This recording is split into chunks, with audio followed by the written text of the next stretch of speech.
Welcome to episode 1 of the Everyday Strength Podcast. I'm your host, Anthony Hagley, and this is the show where we break down what it takes to build elite strength, conditioning, and athleticism, no matter your background. Today, we're diving into the best training split for busy men. Going to break down a number of different training splits for different goals, different styles of training, and different types of individuals, depending on time and depending on what kind of commitment you can make to training, what kind of commitment you want to make to training. So let's get into it.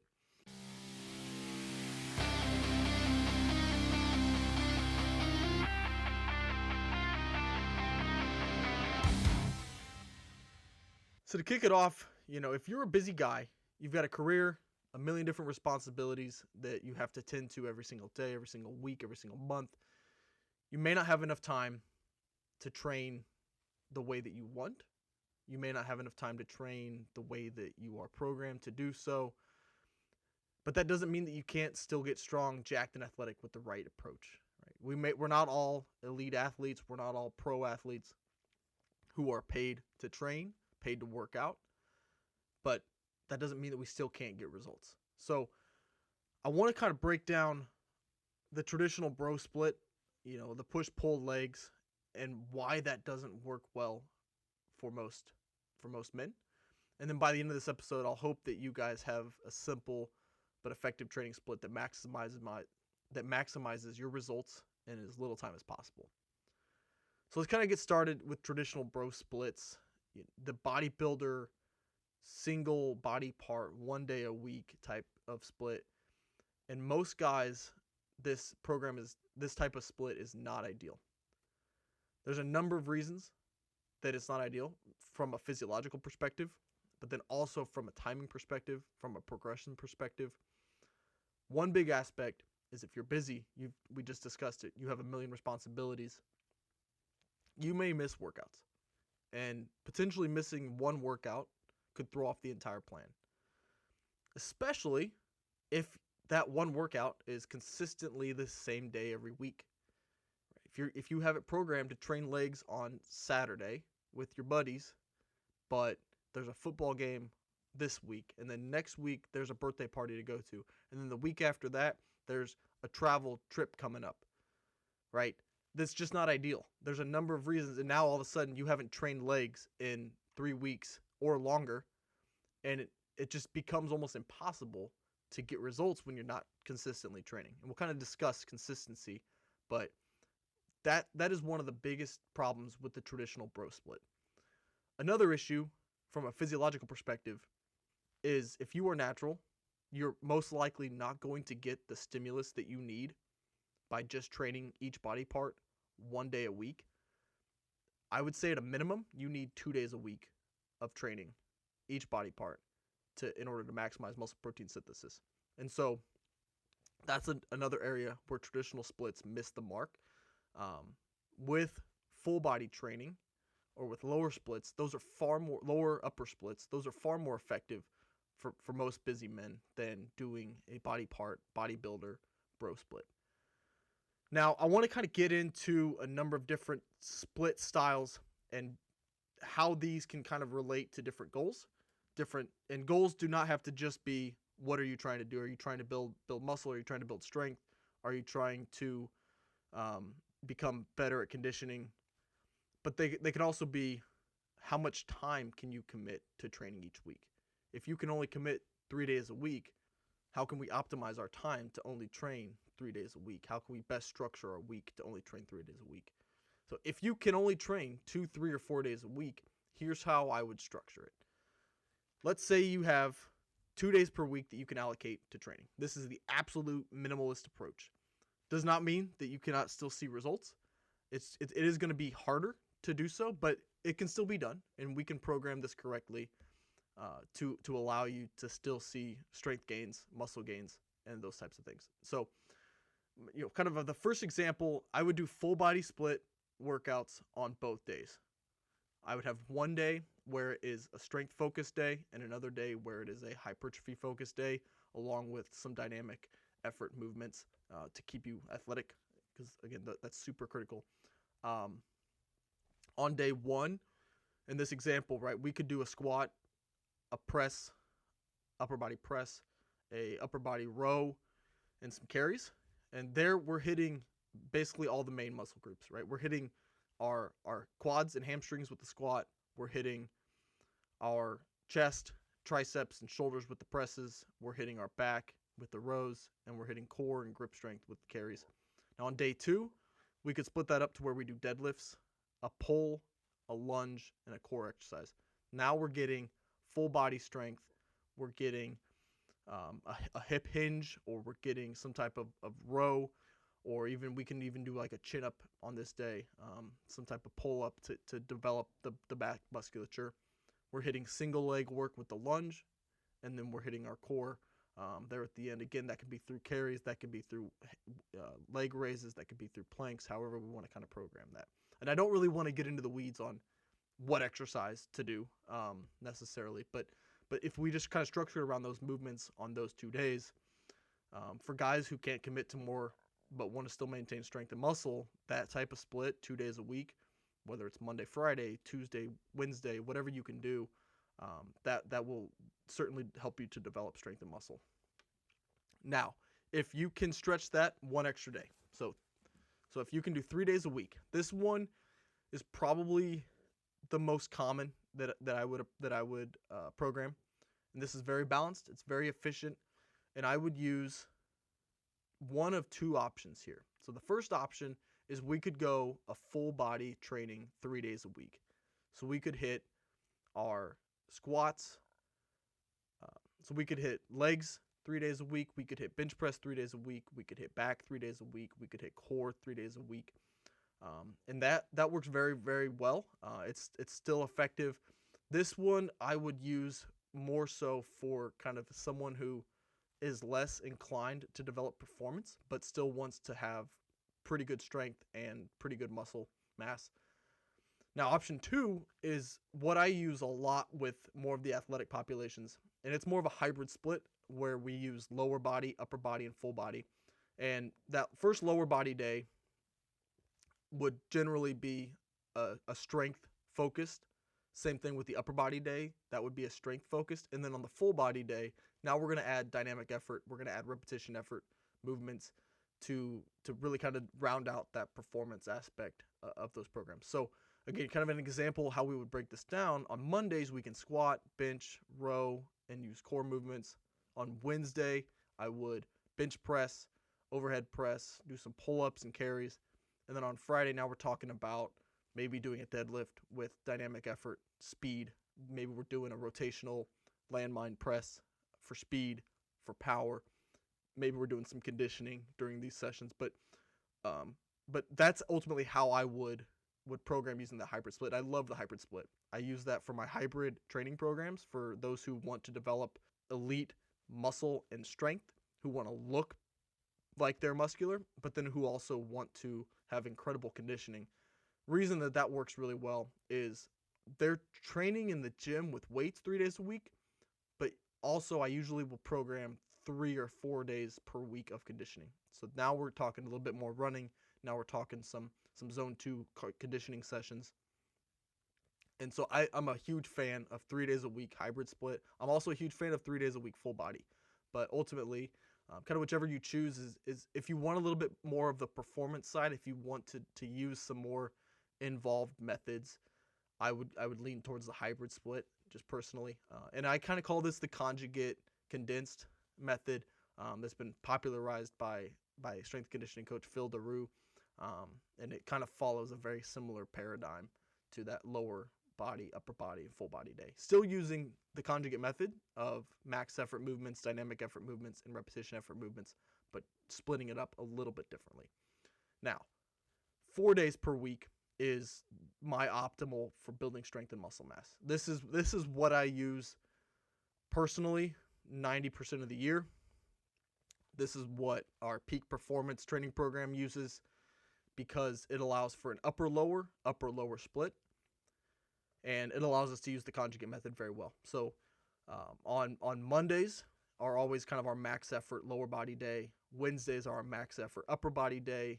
Fridays are dynamic effort lower, and Sundays or Saturdays are our dynamic effort upper body. And so I that this method for me is the best because it allows us to separate it out just a little bit more. It allows us to get a little bit more volume on each of those days. So if we're trying to build strength, we can really kind of push it on the 2 strength days and allow us to recover a little bit, and then we can push it a little bit more in terms of volume on the 2 weekend days, like Friday and Saturday, lower and upper. You could use a full body 4-day-a-week split using kind of the conjugate method again. Here, we would obviously lower the volume per session quite a bit to allow us to recover, because that could potentially get to where your nervous system, your body is not able to fully recover if we're training too hard on all those days. But with that, we could simply break it out by movement. So, example that I've used in the past is Monday may be our squat, and then we'll do some lower body accessory, or some accessories for the total body. On Tuesdays, we bench press and we do some accessories. Thursday, we deadlift, we do some carries and accessories.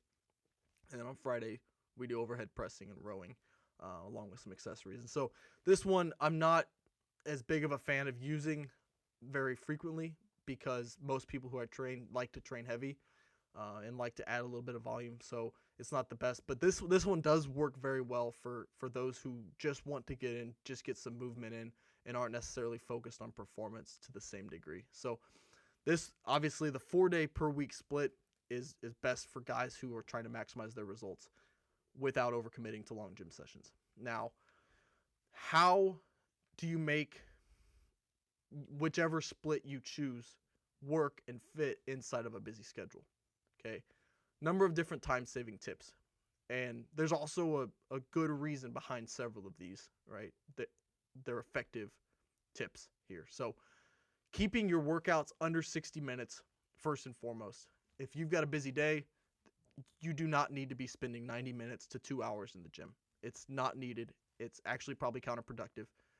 Any of my programs, unless you do extended warm-ups, you should be able to finish within 45 to 65 or 70 minutes.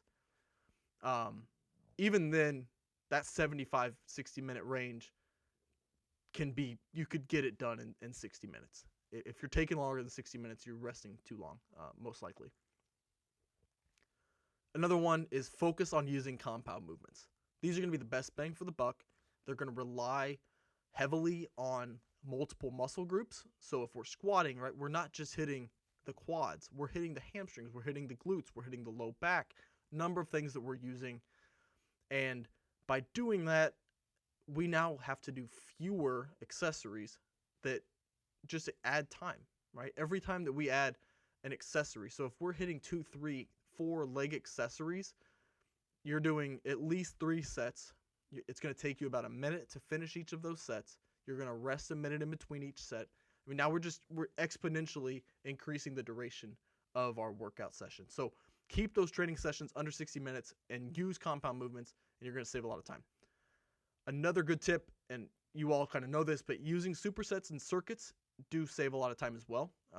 I'm a huge fan of circuits. I like to program core circuits. I like to program lower body circuits, especially in my full body training, where we hit a big compound movement first.